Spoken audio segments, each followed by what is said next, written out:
crear convierte las ideas en realidad.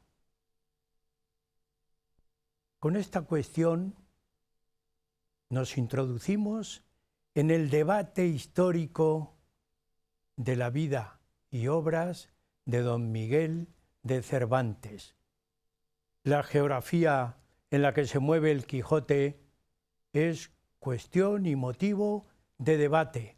Lo mismo ocurre con aquellos personajes reales que vivieron en la época de Cervantes. Cuando nosotros queremos conocer al autor, estudiar su obra, no tenemos más remedio que ir a las instituciones, pero también a la información que podemos recibir de aquellos personajes que vivieron en la vida de Cervantes. Nos preguntamos, entonces, ¿el autor del Quijote tuvo unos modelos, tuvo, diríamos, unos ejemplos de personas de la vida real cuando él vive en Esquivias? Estoy haciendo muchas preguntas, muchos interrogantes. Huella de nuestro tiempo presenta hoy las otras vidas del Quijote.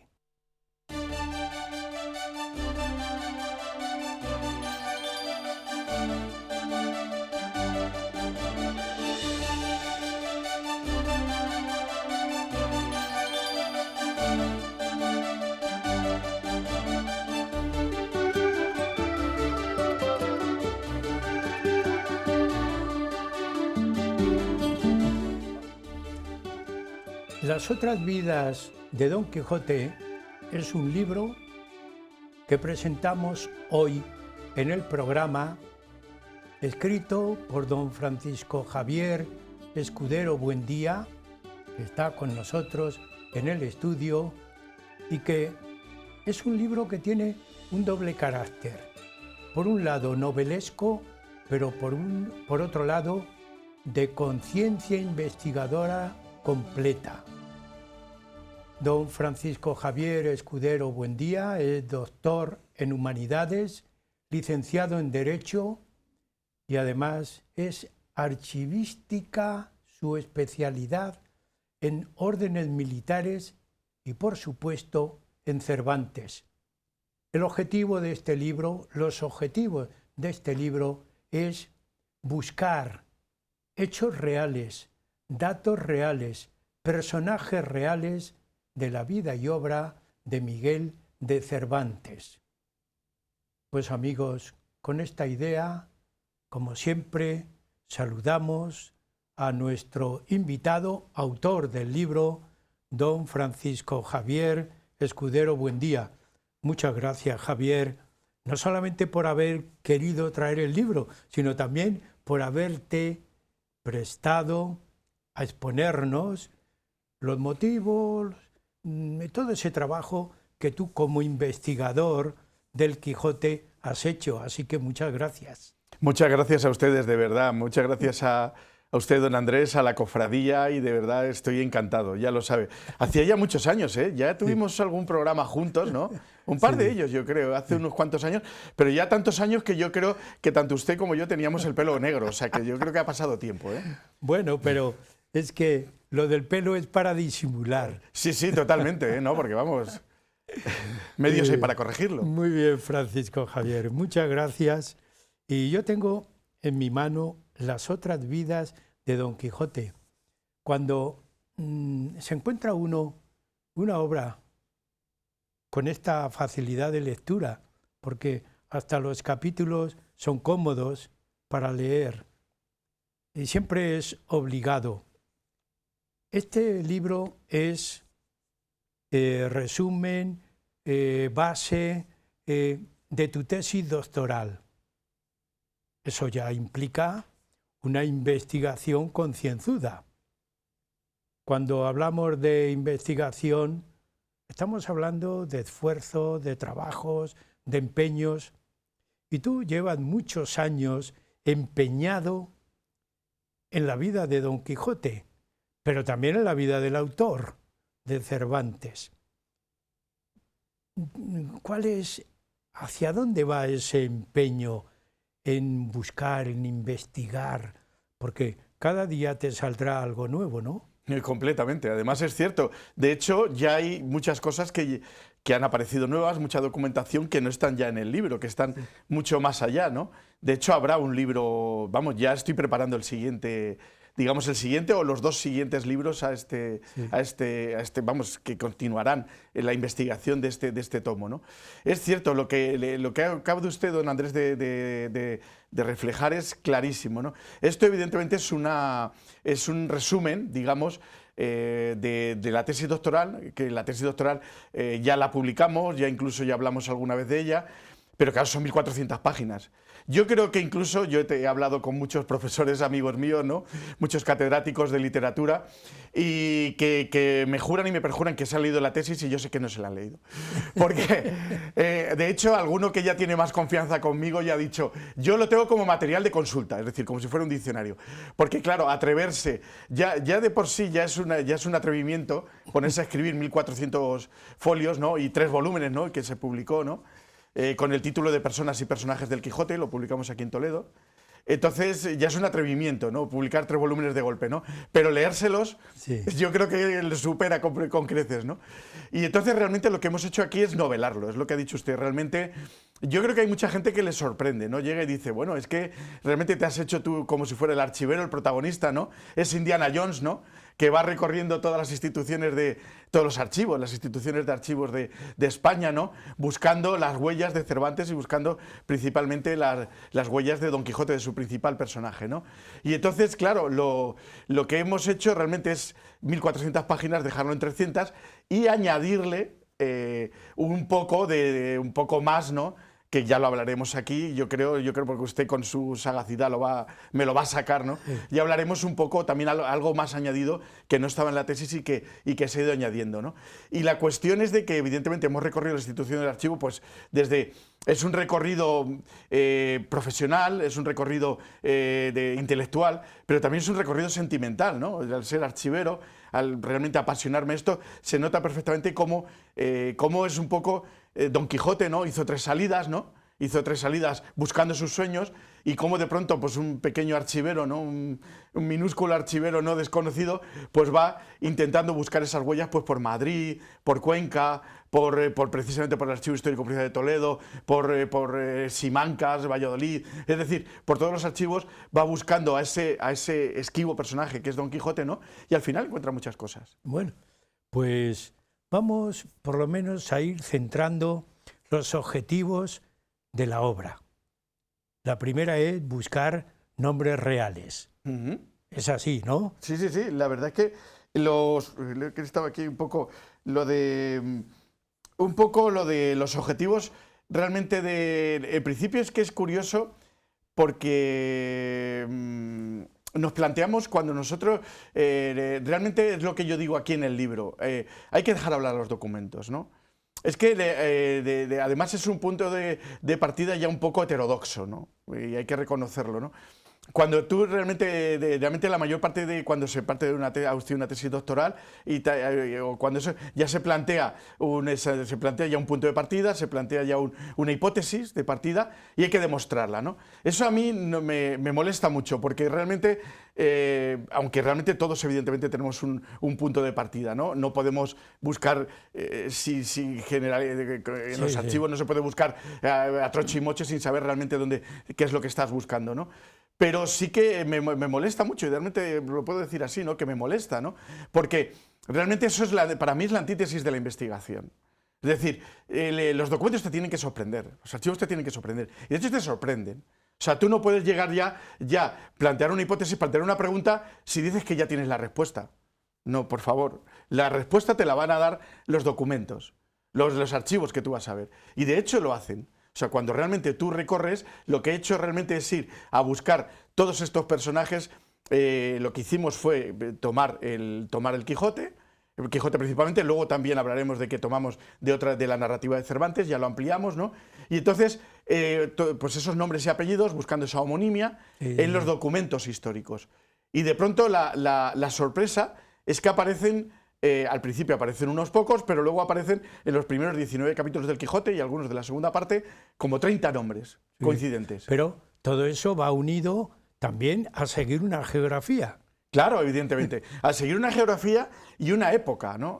Porque realmente, evidentemente, no se puede buscar de una forma generalizada, porque todos los que han investigado en los archivos saben perfectamente que hay miles de documentos. Por ejemplo, aquí en el Archivo Histórico Provincial de Toledo, que estuvimos hace poco investigando, hay 14 kilómetros de estanterías. 14 kilómetros de estantería. Se puede llegar a la luna, prácticamente. Podemos llegar. Sí. O sea, es algo increíble. Es decir, no se puede digitalizar todo eso, ni se puede consultar. Entonces, ¿qué es lo que buscamos? Buscamos una geografía muy concreta, que es la geografía que pienso que es la que aparece en el Quijote, que es el triángulo Quintanar-Miguel Esteban-Toboso.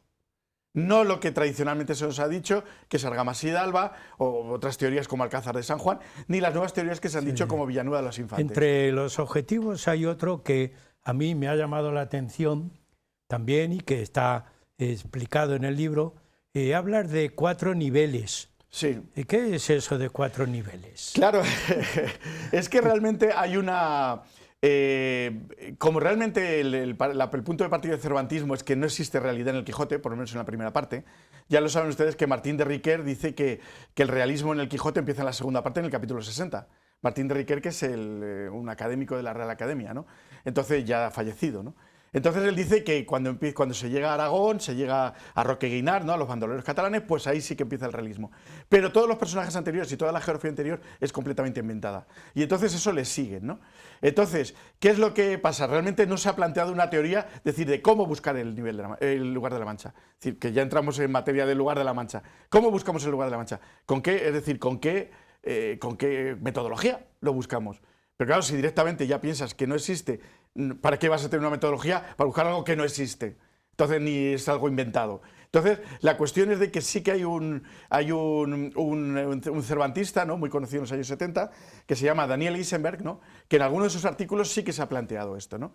Y entonces, ¿cuáles son esos niveles? Realmente, ¿qué sería? Buscar realmente un lugar que esté en La Mancha.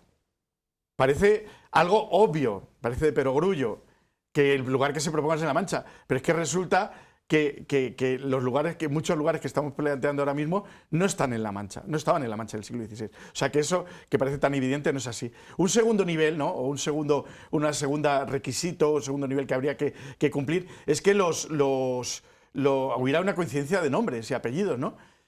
Bueno, pues eso solamente yo creo que se ha conseguido algo en Esquivias, que es lo que hemos citado antes, y algo, como estamos viendo, en el Toboso y en algún pueblo y tal, pero en Alcázar de San Juan, pero muy poquito, ¿no? Es decir, que hay una serie de pueblos que sí que han propuesto esa teoría de los modelos vivos.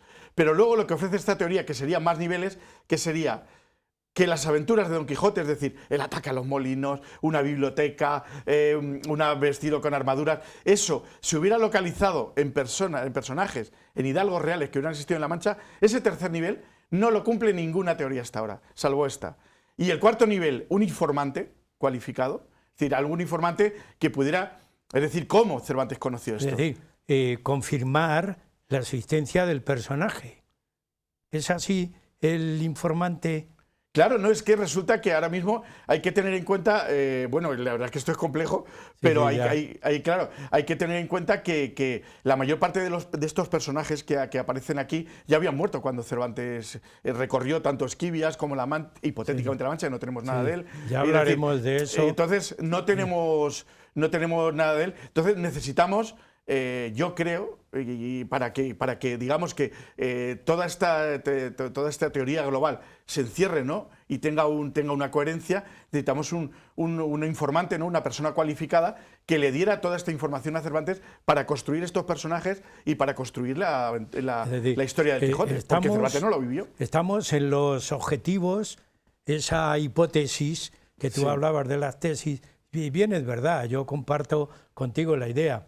Planteamos una hipótesis, pero como estamos trabajando en temas conocidos, los que hemos hecho tesis, pues el resultado casi se atisba un poco por dónde puede ir. Sí. Es verdad, pero bueno, académicamente está establecido así.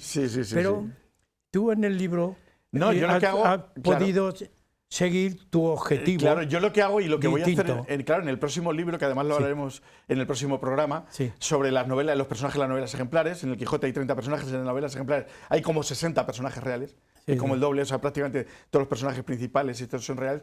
Lo que hago, por eso digo que hay que dejarse sorprender. Y hay que realmente los que te tienen que dar, marcar, lo que he hecho realmente es llegar a buscar esos documentos y hacer un despliegue. Sí. O sea, para que nos entendamos todos. Tú coges una mesa, o si no en el suelo, o si no en tu memoria, o si no coges una pizarra, como salen en las series norteamericanas. A mí que me ponen una agrada pizarra. ese término y además que como mensaje vale Sí. hay que dejarse sorprender en una investigación. Lo mismo que hay que dejarse sorprender en una lectura. Claro. Hay que leerlo no buscando, sino abriéndose, ¿no? Sí, sí, a lo sí, que sí. vaya a venir en la lectura. Claro, Eso es claro. un medio de identificarse también con el autor, ¿no es así? Claro, porque evidentemente Cervantes, yo pienso que Cervantes lo buscaba, y yo creo que si a mí cualquier lectura y no realmente luego no me sorprende, ¿no? Porque no, lo que yo estoy leyendo ya es conocido, pues entonces a mí no me llama la atención. De hecho, es como lo digo ahí, y que es otra idea, la digo ahí, novelado, pero tal, otra idea que es también muy polémica, que es en un momento determinado, ¿no? Y además lo digo, ya los libros cervantistas, la mayoría, hay algunos que me gustan mucho, ¿no? Pero la mayoría me han dejado de sorprender. Entonces, como digo yo, un cervantista que empezó leyendo, ¿no? que mercadillos de viejo, comprando por internet, en librerías, en todo, ¿no? Evidentemente tengo cientos de libros de Cervantes, ¿no? Y casi todas las biografías que se han publicado, ¿no? Por lo menos las últimas, ¿no? Y llegó un momento en que me han dejado de sorprender y los he apartado por los documentos. Claro. Porque los documentos es algo nuevo, ¿no? Es algo tal. Mientras que los libros, la mayor parte de lo que se suele publicar sobre Cervantes, sobre el Quijote, suele, y no sé, me van a decir mis amigos cervantistas, ¿qué estás diciendo, no? Pero realmente suele volver sobre lo mismo, ¿no? Y no te sorprende. Apoyar en el escrito que ya se había publicado. Claro. Es decir, porque realmente sí se aportan nuevas visiones, ¿no? Otra forma de interpretación. Pero realmente cuando lees la mayor parte de lo que se suele publicar, te suena ya conocido. Sí. Entonces, a mí me llama mucho más esta parte de la investigación, de ir directamente a los archivos o los documentos, me llama mucho más porque eso es nuevo. Sí. Sabes que es una parte que está inexplorada. Hay otro objetivo que a mí también me ha llamado mucho la atención, el pensar en los hijosdalgos. La hidalguía castellana es una hidalguía en general de segunda fila o de tercera fila. Es el famoso hidalgo que subsiste mal y que tiene mucha cara, pero poco fondo. Sí. Da una idea de lo que no es. Sí. Y Cervantes pensó ya que se podía dar la figura de este hidalguito, sí, que es el Don Quijote. También pensó, ¿tú como objetivo has buscado por ahí? Claro, no, lo que hemos hecho, lo que he hecho, claro, es lo que he dicho antes, es buscar dentro de hidalgos que existieron, además de hidalgos muchas veces pobres, ¿no? Otras veces no tanto, ¿no? Pero de hidalgos de la Mancha, de este triángulo, ¿no? De Miguel Esteban, Quintanar, Toboso, pues que hubiera, sobre todo en procesos que se conservan en el Histórico Nacional, ¿no? Dentro precisamente de órdenes militares, pues que hubiera similitudes, o sea, con las aventuras que aparecen en el Quijote, ¿no? Y aparecen. Es muy curioso. O sea, realmente un poco la conclusión que sacas, evidentemente no podemos saber en concreto si es de tal hidalgo o tal hidalgo en concreto, o puede ser este o puede ser otro, porque claro, no sabemos ni lo que Cervantes conocía, ni tampoco nos ha llegado toda la documentación conservada, ¿no? Entonces, tenemos unas limitaciones muy claras, ¿no? Pero hay, evidentemente, lo que Cervantes él describe, se puede documentar entre 1578 y 1591 en La Mancha perfectamente. O sea, hay hidalgos que se visten con armaduras, hay hidalgos que atacan a otros con lanza, hay hidalgos que atacan la cruz de los molinos de viento, vamos, que están en los molinos de viento y se enfadan y sacan su espada y empiezan a destruir la torre y tal delante de todos los molineros de viento de la zona, ¿no? En este caso en concreto en el Toboso. Hay hidalgos con biblioteca que coinciden. Hay un episodio que aparece del sabio Muñatón, ¿no? Que dice la sobrina que es el sabio Muñatón, que es el que roba los libros, entre comillas, ¿no? Lógicamente, roba los libros a Don Quijote. Y entonces, buscando en Quintanar de la Orden, por ejemplo, aparece un Francisco de Muñatones que tenía un archivo y una biblioteca bastante considerable para la época, ¿no? Tenía adarga, tenía su caballo, tenía su escopeta de caza, es decir, que todo eso de hidalgo de adarga antigua, rocín flaco, galgo corredor, biblioteca, se puede documentar perfectamente, ¿no? Y también la pobreza, por supuesto, ¿no? Hasta, es curioso, ahora mismo, uno de los porque ya he citado a Francisco de Muñatones, pero hay un hidalgo muy curioso que es Andrés de Carrión, que es un hidalgo miguelete, ya sabe que allí lo llaman miguelete, son los de Miguel Esteban, ¿no? Son de Miguel Esteban de Toledo.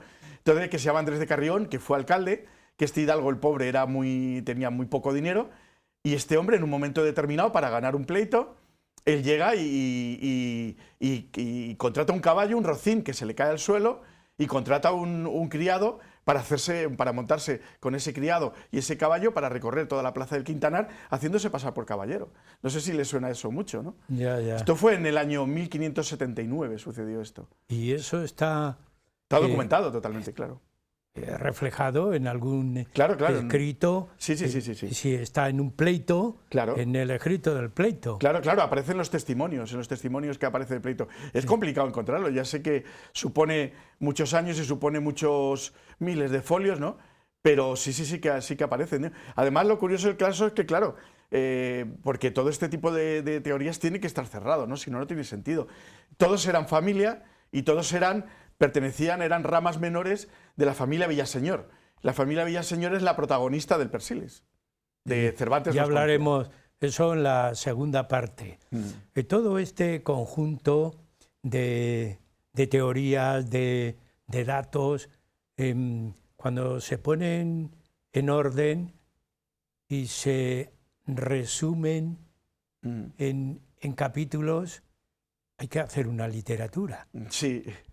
Hay que inventar, Francisco Javier, hay que inventar la literatura para que se ajuste a la idea, al dato encontrado. Ahí inventa el autor. No, yo no creo. No, lo que pasa es que hay que tener en cuenta, claro, lo que he dicho al principio, don Andrés, la cuestión es claro, que es una vez que tú tienes que hacer un despliegue, evidentemente todos los documentos están desordenados. Ningún documento casa con una pieza, no casa con la otra, ¿no? Entonces, tú, la verdad es que como archivero, como investigador, pues tú tienes que realmente decir, voy a poner un orden esto, o sea, es decir, ¿qué sentido tiene esto? Y es lo que ya lo hablo precisamente de dejar hablar al documento, es decir, una vez que tú tienes todos esos datos, a ver cómo los ordeno para que esto tenga, es decir, cómo relleno los huecos y hago una estructura en que esto tenga un sentido, ¿no? Y eso es lo que, si es verdad, la estructura, luego, que es lo que aparece ahí, ¿no? en el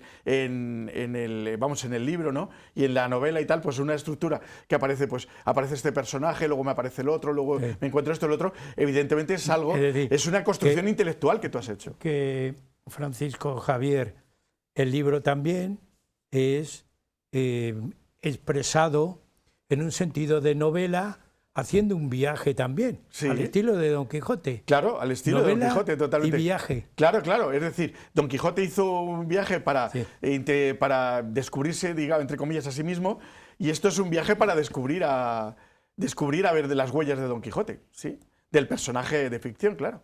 Para descubrir las huellas, dónde están esas huellas y tal, que ya digo claramente que no se reconocen, es decir, que el cervantismo oficial lo que dice es que es un personaje completamente inventado o proviene, por ejemplo, o sus fuentes son completamente literarias, como las del entremés de los romances, ¿no? Que no vamos a explicar aquí lo que es el entremés de los romances, pero bueno, que es decir, que las fuentes no se contempla ningún tipo de fuente histórica, ¿no? Sino totalmente, que son totalmente, literarias, ¿no? Y claro, ahí es lo que, tanto en este libro, además, no solamente en lo que es el Quijote, en las novelas ejemplares se nota, se ve muchísimo más, ¿no?, de cómo se pierde la información, o sea, cómo realmente, precisamente estos paradigmas, estos prejuicios, ¿no?, podríamos entenderlo, ¿no?, de llegar y decir, bueno, Cervantes lo inventó todo, ¿no? ¿Cómo puede realmente afectar a acabar por no entender muchas veces el origen del Quijote o no entender el origen de novelas ejemplares como La Gitanilla o como El celoso extremeño, porque realmente, evidentemente, hay una estructura son personajes, hay un argumento y hay una geografía. Si tú dices que los personajes están inventados, que el argumento casi también y que la geografía también, pues realmente, y no lo es así, porque se puede comprobar perfectamente que no es así, que realmente Cervantes, todos los personajes que incluye y los argumentos están basados, muchos de ellos, en hechos reales. Entonces estás perdiendo una información que acaba por hacerte que no entiendas ni el proceso creativo de Cervantes ni la propia novela. Bien, llegamos a la mitad del programa. Hemos expuesto todos los objetivos del libro, de tu trabajo.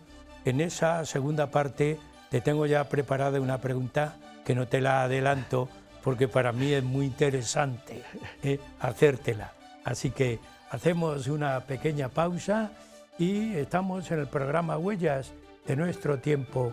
Hoy hablando, tratando las otras vidas de Don Quijote que tenemos en el libro que don Francisco Javier Escudero Buendía hoy nos ha traído al programa. Un descanso y seguimos con ustedes.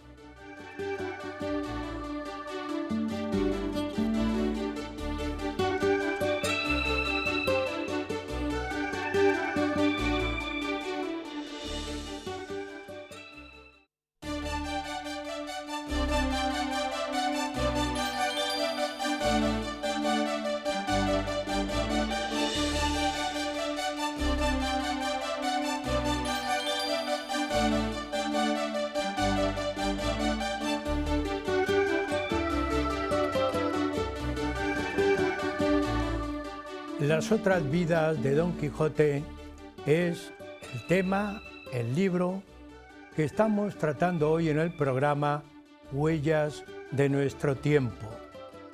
Continúa con nosotros el autor del libro, el investigador del Quijote y de Cervantes, don Francisco Javier Escudero Buendía. Hemos preguntado muchas cuestiones, sobre todo los objetivos que le han llevado a escribir este libro con un carácter de viaje, un carácter de novela, pero los grandes escritores en la historia siempre han utilizado como recurso literario esto, el viaje. Por ese motivo, yo le voy a preguntar a don Francisco Javier, vamos a ponernos en marcha. ¿A dónde? Vamos a seguir a Unamuno, que también siguió este sistema y también habló de Don Quijote. Sí. Pues vamos a ponernos en marcha. Y yo te pregunto, y cuando nos ponemos en marcha, yo me he encontrado sorpresa. Hay dos Quijotes. Me he quedado, como tú decías en la primera parte, hay que sorprender. A mí me has sorprendido. Dos Quijotes, eso es muy nuevo, ¿no? Sí, no, además hay dos Quijotes y además, como digo yo, también dos lugares de la Mancha, ¿no? Claro, todos dirán, porque además ya lo hemos comentado, dirán, claro, hay dos Quijotes, claro, está Dos Quijotes, o la primera y la segunda parte, o luego el Quijote de Avellaneda, ¿no? No me refiero a eso. Lo que me refiero es que hay, además es una de las cosas, a usted le ha sorprendido, don Andrés, y además a mi gran amiga Alicia Villar Lecumberri, ¿no?, que es también profesora universitaria insigne cervantista, también le sorprendió esto. Es decir, me gusta mucho, Javier, dice, porque tú no parcelas, tú no hablas del Quijote solamente, tú hablas del Quijote, sus relaciones con el Persiles, sus relaciones con las novelas ejemplares, lo ves todo desde un punto de vista amplio, un punto de vista global, que eso también lo hablaremos, ¿no? Entonces, no es... ¿qué es lo que suele pasar a la gente? Que hay especialistas solamente en el Quijote, hay especialistas solamente en el Persiles, o solamente en el teatro cervantino, y no ven todo esto. ¿Qué es lo que pasa? Cuando tú estudias y lees todo, te das cuenta de que hay una cosa que la gente no sabe, que no solamente hay un hidalgo manchego, protagonista de una novela de Cervantes, sino que hay dos. Está Alonso Quijada, y digo Alonso Quijada con conocimiento de causa, no digo Alonso Quijano, y Alonso Quijada en el Quijote de 1605, en la primera parte, pero en la obra póstuma de Cervantes, en el Persiles de 1617, ya publicada cuando él falleció, el protagonista, uno de los protagonistas más principales, es también un hidalgo manchego, que se llama, el primero ya hemos dicho que es Alonso Quijada, y aquí se llama Antonio de Villaseñor. Y nos dice Cervantes expresamente que es de Quintanar de la Orden. Nos lo dice expresamente, ahí no se calla y eso lugar. Lo expresa en el Persiles, y Sigismunda, ¿no? En el Persiles y Sigismunda, es decir, en su obra póstuma, en la obra a la que Cervantes le tenía más cariño, ¿no? Porque él pensaba que era su obra magna, ¿no? Que era el prólogo lo escribió cuatro días antes de morirse. Estaba escribiendo el prólogo de esta obra, es decir, y él ya pensaba que era su obra magna, ¿no? Digamos el legado principal que iba a dejar, ¿no? Y en el legado principal que iba a dejar, que es una obra de aventuras, ¿no? Que muy críptica, muy complicada de entender, no tiene nada que ver con el Quijote. Entonces, él parece ser que evidentemente se aparta del Quijote para hacer una obra seria. Pero los dos protagonistas son hidalgos manchegos, los dos. En dos obras de Cervantes, no estoy hablando de Avellaneda, para que vean, ¿no? Pero es que luego resulta que es que en el Persiles también aparece un lugar de la Mancha del que no quiere acordarse. Igual el mismo recurso que utiliza en el Quijote, lo utiliza en su obra póstuma, en su última obra. Cuando él se está muriendo, está escribiendo, él habla de otro lugar de la Mancha. Y este lugar de la Mancha, que dice un lugar ni muy pequeño ni muy grande, lo pone al lado de Quintanar de la Orden. Entonces, ¿qué es lo que hice? Buscar, tanto en el Quijote, como en el Persiles y como en otras obras, todos los personajes que él dice que son de Quintanar de la Orden manchegos, ¿no? Que son manchegos. Entonces, de pronto, en el Quijote, primera parte, aparece un personaje que es el primer malvado de la obra, que es Juan Aldudo, que ustedes lo conocerán, es el primer malvado, que es el primer nada más salir Don Quijote de ser nombrado caballero, ficticiamente en la venta, ya lo saben, ¿no? De pronto se encuentra a un ganadero que está paleando a un criado, ¿no? Ya saben, ¿no? En la encina lo está paleando y tal. Pues Cervantes dice expresamente que es Juan Aldudo, vecino del Quintanar de la Orden. ¿Qué dice el cervantismo? Entre ellos Agustín Redondo, mi gran amigo hispanista francés, catedrático de la Sorbona, con el que yo he compartido mesa y mantel muchas veces, ¿no? Él dice que es onomástico, faldudo. Bueno, pues este Juan Aldudo aparece tal cual en los archivos parroquiales del Toboso y de Mota del Cuervo. Es un personaje real. Es decir, estamos en lo que yo te he planteado de dos Quijotes. Sí. De dos Quijotes. Sí. Pero hay otras obras en donde el autor, Cervantes, que puede utilizar personajes reales, sí, pero no se manifiestan tan claramente. Sí. Es así, ¿verdad? Depende de qué obra. O sea, la verdad es que, ya digo, el problema del Quijote, y perdónenme la expresión, es que está muy manoseado. Entonces, el Quijote, todos, incluido yo, por supuesto, probablemente el que más, ¿no? Lo hemos ya manoseado tanto que lo hemos maltratado, lo hemos avejentado. Entonces, ya no se sabe muy bien cómo separar el grano de la paja. Y perdónenme también la expresión, ¿no? Sí. La expresión también etnográfica, ¿no? Cómo separar lo que es, quién es el que, como decía también el propio Martín de Riquer, ¿no? Quién es realmente quién es un genio y quién es un verdadero farsante, ¿no? Y está diciendo cosas que no vienen a cuento, ¿no? Entonces, realmente, yo lo que he hecho aquí es realmente lo que he dicho antes, buscar a estos personajes, ¿no? Y curiosamente está Juan Aldudo, está Antonio, y Antonio de Villaseñor también aparece en los archivos. De hecho, aparece también en los archivos del Toboso, aparece en los archivos de Miguel Esteban, es decir, documentación de estas poblaciones, ¿no? Es decir, también es un nombre real que existió en aquella época. No solamente de Antonio Villaseñor, sino en el entorno que el Cervantes cita. Pero Cervantes no los conoció. No, porque habían muerto ya. Los que él pudo conocer los que fueron personajes importantes en su época, probablemente murieron en los años 50 o en los años 70 o antes incluso, del siglo XVI. Pero vamos a quedarnos ahí.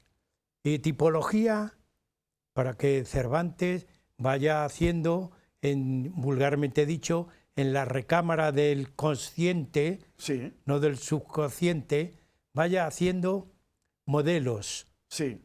Porque esto se elabora. Claro. Se elaboran las ideas. Ahí, don Andrés, ha dado usted claramente. Entonces, ¿cuál es la idea que tiene el cervantismo normalmente? Del genio despistado, ¿no? Sí. Cervantes es un genio despistado, ¿no? Que comete muchos errores. Yo veo a un Cervantes preparado y que lo elabora durante muchos meses y años, que toma datos, que escucha, que con mucha oral, más que leer, escucha, y que toma datos de todo lo que le van contando, desde su familia política, de lo que él ve, de gente que él se encuentra, y luego lo refleja en su novela. Es decir, son personajes típicos de esos lugares, sí, de Esquivias, sí, o de La Mancha. De La Mancha. Claro. Porque La Mancha también es muy relativo hablar de ella. Claro, claro, es que... Geográficamente, ¿qué extensión le damos? Sí. Pero, sin embargo, hay algo que, aunque no se escriba, se vive. Porque cuando hay una transmisión de persona a persona, se identifican rasgos, caracteres, formas de vida, formas del lenguaje. La existencia del lugar es distinta de una localidad a otra, aunque haya pocos kilómetros, porque el contacto directo se va reflejando. ¿Todo eso lo tuvo que recibir Cervantes?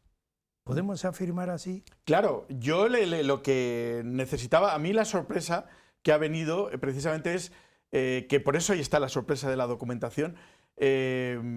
Cuando yo realmente, evidentemente, ya saben ustedes que el profeta va a la montaña va al profeta, ¿no? Nosotros no tenemos ninguna constancia de que Cervantes estuviera en La Mancha. Y yo estoy con la idea de la que yo parto y la que me dicen los documentos es de un Cervantes informado, muy preparado, ¿no? Que ha preparado su Quijote y sus otras novelas durante años, ¿no? Entonces, ¿cómo lo hace? Si esta gente ha fallecido, si él no ha estado en La Mancha, ¿cuál es la única opción? Necesita un informante. Ya. Entonces, nosotros no lo tenemos en La Mancha, ¿dónde nos vamos? Vamos a buscar ese informante donde sabemos que Cervantes vivió. ¿Y dónde vivió mucho tiempo? ¿Y dónde tuvo el tiempo? Tuvo tiempo de reflexión, un tiempo en el que no estaba cobrando impuestos y cobrando por un lado y para otro, montado en una pollina que no podía leer ni nadie, en una venta, es decir, en una cárcel, sitios completamente incómodos, en Esquivias. Entonces vamos a Esquivias y lo que me encuentro, nada más empezar, además se lo prometo, don Andrés, es que fue al segundo o tercer libro que consulto en Esquivias, aparece uno de los más importantes manchegos, hidalgos manchegos, viviendo en Esquivias a 2 calles de Cervantes. ¿Cómo se llamaba? Ese hombre se llamaba Alonso Manuel de Ludeña. Alonso Manuel de Ludeña, que era alférez mayor de Quintanar de la Orden, se había casado con una mujer, con Ana Dávalos de Ayala, una mujer de Illescas, pero que tenía muchas tierras en Esquivias. Entonces, este hombre, aunque era originario de Quintanar de la Orden, pues él pasaba prácticamente todas las vendimias entre 1594 y 1607, toda la época, pues ya saben, Cervantes se casó en Esquivias en 1584, entonces todo ese final del siglo XVI y principio del siglo XVII que Cervantes iba y venía, ¿no?, hasta Sevilla, Valladolid, volvía y tal, y venía siempre a Esquivias y a Toledo, pues tenía un hidalgo manchego, además de los importantes, viviendo enfrente. Un hidalgo que era de la familia Villaseñor, que es de la que él cita. Es decir, que claro, dicen, bueno... Claro, personaje que él no conoció, pero Ludeña le transmite... Claro, ahí está. La cuestión es de que Cervantes no pudo conocer a Juan Aldudo, no pudo conocer a Antonio de Villaseñor, pero es que Ludeña sí que los conocía, porque el Antonio de Villaseñor, que yo pienso que Cervantes habla en su obra póstuma, era tío carnal. Nosotros ahora allí en los pueblos le llamamos resobrino. Sí. Este hombre, Ludeña, era resobrino, el resobrino de Antonio de Villaseñor. Es decir, claro, vosotros decís, es que eso son casualidades, vamos a ver, ¿qué posibilidades hay de encontrar un informante. un informante tan cerca de Cervantes? Sí. Una persona de Quintanar, cuando habla tanto de Quintanar, cuando su obra póstuma y su primer personaje, el primer personaje malvado del que habla el Quijote, dice que es de Quintanar. Otra vez lo vuelve a citar. Los perros Barcino y Butrón, ¿no?, que habla en la segunda parte del Quintanar. Y de pronto resulta que tiene ahí un quintanareño viviendo al lado. Qué casualidad. Pero es que luego encima, ya digo, es que buscas su genealogía y resulta que es su tío, se llamaba Antonio Villaseñor, el tío de este señor que vivía al lado. Vamos a ver, ¿qué posibilidades hay? ¿Qué más posibilidades? Es decir, busquemos las posibilidades, seamos sinceros y seamos realistas. ¿Qué es más posible? ¿Que Cervantes se invente el nombre de Juan Aldudo o se invente el nombre de Antonio Villaseñor o lo tome de este señor que era sobrino de Antonio Villaseñor? Sí, sí. Yo lo que pasa es que hay que tener en cuenta lo lo sabe usted, don Andrés, lo polémico que es esto y lo que supone cambiar la visión y la lectura del origen, incluso del origen del Quijote, ¿no? Claro. Claro, es poner en entredicho la creencia de muchos siglos. Claro, Y de muchos estudiosos, fundamentalmente. Claro. Porque el lector, la mayoría de los lectores, no hacen nada más que buscar el contenido de la obra. El contenido de la obra de Cervantes ha tenido muchos caminos. El camino escolar, el camino familiar, el camino del literato, el camino del investigador, y cada uno de ellos ha podido y da su versión. ¿Cuántos no han utilizado el Quijote como libro de lectura en el colegio y hasta como libro de lengua para estudiar la sintaxis? Oye, ¿qué decían? Si tú quieres aprender bien sintaxis, estúdiala leyendo el Quijote, porque el estudio de las oraciones gramaticales ha sido y es complicado.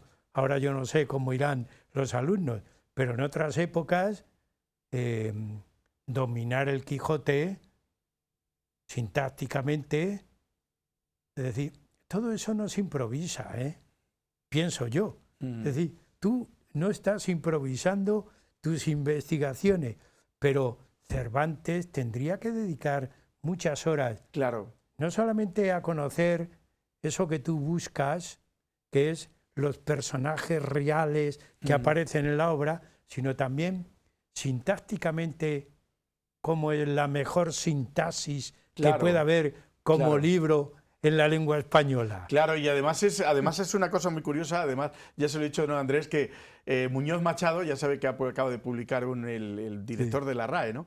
Acaba de publicar una biografía de Cervantes, ¿no?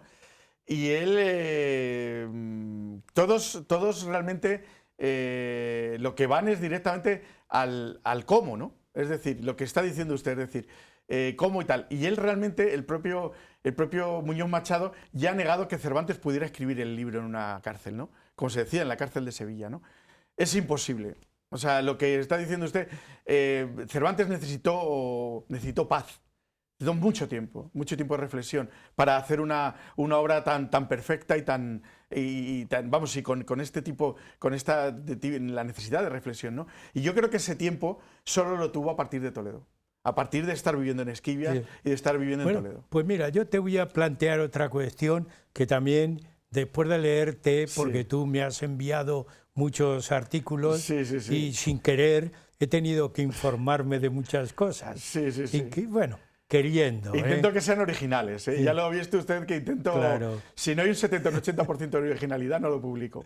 Pero aunque diga tonterías. Me ha agradado mucho cuando tú hablas de ciclos. Sí. Y digo, ciclos, bueno, es que yo antes de iniciar la lectura del artículo que me enviaste de muchas páginas, y a mí me gusta ir tomando notas, cuando voy leyendo, aparecen, que yo recuerde, por lo menos 4 ciclos y hasta 5, ¿no? Sí, por lo menos más, sí, ya los estoy ampliando, muchos más, sí. 4. El ciclo sevillano. Sí, el ciclo sevillano. El ciclo de Valladolid. De Valladolid, sí. El ciclo toledano. Sí. El ciclo, y yo digo, me quedo en Toledo, sigo más, porque tú empiezas a escribir más. Digo, oye, yo prefiero quedarme en el Ciclo de Toledo. Claro. Leí el Ciclo de Toledo y yo te pregunto, dos cuestiones para no seguir con los ciclos. ¿Sevilla y Valladolid influyen, le dan vida, vigor? Claro. A Cervantes se estanca en Toledo, sería la segunda cuestión.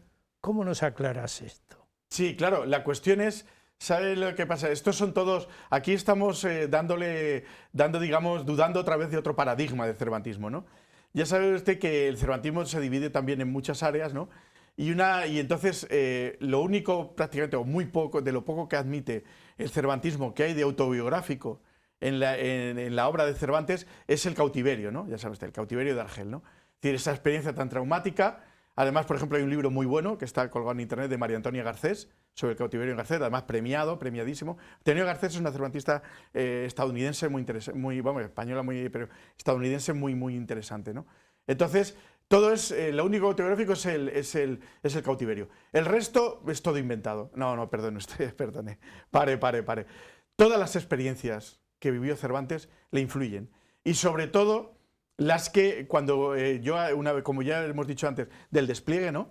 Pones ya, a ver, todos los personajes los voy a colocar aquí en su nicho correspondiente, a ver cuáles son sevillanos, a ver cuáles son toledanos, a ver cuáles son de Valladolid, a ver cuáles son vascos, a ver cuáles son catalanes, voy colocando y los voy sopesando con la balanza, a ver cuáles pesan más, ¿no?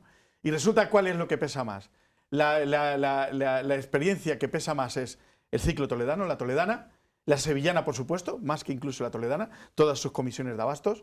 A Cervantes le dedica a muchos personajes con los que se encontró personalmente, de hecho. Sus jefes los incluye en sus novelas, sus novelas de los jefes que estuvo como comisiones de abastos, y muchos poetas sevillanos y muchos familiares suyos sevillanos y cordobeses los incluye los incluye en sus novelas, ¿no? Es decir, ¿qué es lo que Cervantes, en contra de lo que yo creo que en contra de lo que piensa el cervantismo, está muy influido por las experiencias vitales que él vive? Que él vive en Sevilla, que vive en Toledo y en Esquivias, y que él vive en Valladolid, ¿no? Y en cada uno de ellos, como realmente cuando él está allí tranquilamente, sosegado, mirando por la ventana, hablando con uno, con otro, tomando tal personaje, hablando con uno, hablando con otro, pues él en cada lugar donde está teje una novela, o dos o tres, del lugar de donde él está, ¿no? Luego, y entonces le influye muchísimo. Luego está habituado a sacar de personajes reales sus personajes. Claro, totalmente. ¿No es así? Sí, vamos, ahora mismo si dice Valladolid, lo que pasa es que yo tengo, además, en uno de los últimos, el casamiento de los perros, el coloquio de los perros, perdón, Casamiento engañoso y el coloquio de los perros, que son las dos obras que centra en Valladolid, de las novelas ejemplares, por ejemplo, él llega y dice, los perros de Maúdes, ¿no? Entonces, claro, hoy cuesta de verdad, se lo digo a don Andrés, cuesta encontrar artículos antiguos, sí, pero hoy cuesta encontrar artículos que empiecen sobre el casamiento, sobre el coloquio de los perros, ¿no? Que te digan, señores, los dos perros y el dueño de los perros existieron, Luis de Maúdes, que era el encargado del hospital. Entonces, Cervantes toma un cuento tradicional del Calila y Dimna y lo pone en el Valladolid de 1598 o 1604, cuando él estuvo allí. Y entonces él coge un personaje que, por cierto, también estaba muerto cuando llega Cervantes. Cervantes llega en 1603, 1604 y este hombre murió en 1597, es decir, que tampoco lo pudo conocer. Pero él escucha, le dicen, había un hombre aquí que paseaba continuamente con sus perros, que se llamaba Luis de Maúdes. Y Cervantes hace ¡buh! Y lo pone como protagonista de su novela. Ya. No está inventado. Bueno, pues en esta última parte, el ciclo toledano nos llama la atención. Sí. Y vamos que el Quijote es toledano. Vamos, es toledano y no es de la provincia de Ciudad Real. Sí, claro. A ver, no nos vamos a pelear por eso, ¿no? Pero habrá documentación que diga, se incline más a un lado que a otro. Claro. Me refiero al origen del Quijote, es decir, a la novela ejemplar. Claro. Los primeros capítulos es nítidamente toledano. Primero porque los protagonistas, claro, Alonso Quijada lo saca de Esquivias, el nombre, no el modelo, y luego todos estos personajes que estamos viendo, ya sea Juan Aldudo, o sea Francisco de Muñatones o algunos otros que aparecen, son situados alrededor del Toboso, que también es mancha toledana. Es decir, que estamos hablando de un ciclo toledano. Y claro, aquí la cuestión es de que, como y usted lo sabe también, que esto es muy polémico, claro, es muy polémico, y cada vez que se abre una nueva puerta, pues lo más normal es que te la suelen cerrar delante y te den las narices con ella. Entonces, realmente, claro, hablar no es suficiente. Ya hemos visto antes lo de los grados o lo que hemos dicho antes de la evolución, ¿no? Es decir, personajes, aventuras que coinciden, ¿no? Informante, pero no es suficiente. Sabemos que nada es suficiente para intentar cambiar y ver otra nueva visión. ¿Qué es lo que aparece aquí en el ciclo toledano? Que resulta que, claro, hasta ahora se había dicho, oye, mira, sí, el protagonista del Quijote es Alonso Quijada y puede ser de Esquivias, ¿no? Pero ya está. No, perdona. Hay 4 obras de Cervantes que probablemente, igual que hemos dicho que en Sevilla, pues hay una serie de obras que La Gitanilla, el Rinconetti Cortadillo, tal y otro, que una serie de obras que él se basa precisamente en su estancia sevillana y vallisoletana. En el Toledo hay por lo menos 4. Entonces estaría la Ilustre Fregona, La Fuerza de la Sangre, el entremés del Retablo de las Maravillas y la novela del Quijote, algún personaje de La Gitanilla y el protagonista de Rinconetti y Cortadillo. Pero el Rincón sería de Borox, también de Toledo. Entonces, estamos diciendo ya el lío, ¿no? Completo. ¿Qué es lo que quiero decir? Que Cervantes, o sea, es decir, que no es una cuestión de llegar y decir, no, bueno, es que Alonso Quijada es el protagonista del Quijote y ya está. No, es que el protagonista de la Ilustre Fregona, que es Diego de Carriazo, también es de Esquivias. También. Y de hecho era, por cierto, perdónenme eso, pero era un canónigo toledano. Se hizo canónigo después de aparecer. O sea, era Diego González de Carriazo, era un personaje completamente real y que se puede localizar aquí en los archivos eclesiásticos, pero sin ninguna duda. O sea, y se sabe perfectamente, porque perfectamente lo retrata Cervantes. Lo retrata Cervantes precisamente porque el alcalde de la época, de Esquivias, es un nieto suyo, es un nieto de este Diego de Carriazo. Luego, ya le digo, en Pedro el Rincón, el otro, es decir, de Mejía, que aparece en el Entremés del Retablo de las Maravillas, participa en la boda de Cervantes, es decir, no es un solo personaje, no es una sola obra, es un global. Verlo desde un punto de vista global y ver cómo la estancia en Esquivias de Cervantes le influye muchísimo. Y precisamente también en su obra cumbre, que es el Quijote, muchísimo también. Es decir, estamos en el final del programa. Mucha polémica, hombre, podríamos decir, ¿no? Sí. Pero hay que verlo con ese sentido abierto de un personaje, Cervantes, que observa mucho la realidad, se informa. Y aquí está toda la materia, diríamos, la materia prima para todo lo que él escribe. Ese es el impulso que tú das en tus investigaciones. Ver de una manera polémica, pero global, toda la vida del autor, para no tratar ni Cervantes, ni Persiles, ni las novelas ejemplares, con un sentido de minucioso localista, sino un poco más amplio. Claro, ¿no claro. No, y el tratamiento del lugar de la Mancha, claro. Sí. Y aquí ya, porque siempre estamos hablando del cervantismo, digamos, de académico, ¿no? Luego está el cervantismo, digamos, más popular, ¿no? Que son todos los que se dedican un poco a investigar el lugar de la Mancha, que eso, que también este tipo de teorías, por eso, don Andrés, por eso no me llaman. Por eso ya realmente acabo siendo incluso hasta los pueblos de los que hablo, porque muchas veces pueden pensar, claro, este hombre es que viene de Miguel Esteban, no viene de Esquivias. Que eres partidista. No, es partidista porque viene de allí. No, para nada. Absolutamente para nada, ¿no? De hecho, ellos muchas veces hasta se molestan, hasta de los que hablas bien acaban molestándose, ¿no? Porque les cambia sus esquemas, ¿no? Y realmente lo que se trata de aquí es de ver, como ya digo, no tener y no tener como ahora mismo investigar el Quijote por su lado, investigar el Persiles por su lado, la novela y el teatro por su lado, ni aquí investigar. No, no, yo es que mire usted, yo solamente hablo de mi lugar de la Mancha y de lo que dice el de al lado no me interesa. No, no, yo quiero un orden, quiero entenderlo. Si al final, de don Andrés, lo que se trata de esto es de intentar, es decir, es un... cuando realmente lees durante muchos años, y ya le he dicho, después de hacer una tesis doctoral de 1400 páginas, de pronto dejas los libros encima de la mesa y dices, no entiendo el origen del Quijote. O sea, tengo aquí 1400 páginas, llevo 7 años leyendo el Quijote y todavía no me he enterado de nada. O sea, esto no puede ser, esto hay que ordenarlo de alguna forma. Entonces, es coger pues un poco lo que dice el de Alcázar, un poco lo que dice Martín de Riquer, un poco lo que dice María Antonia Garcés, un poco lo que dice Muñoz Machado, es decir, a ver si de alguna forma todo esto tiene un sentido, y es lo que estaba buscando, una estructura, un sentido. Bien, llegamos al final del programa, pero no cortamos a Cervantes.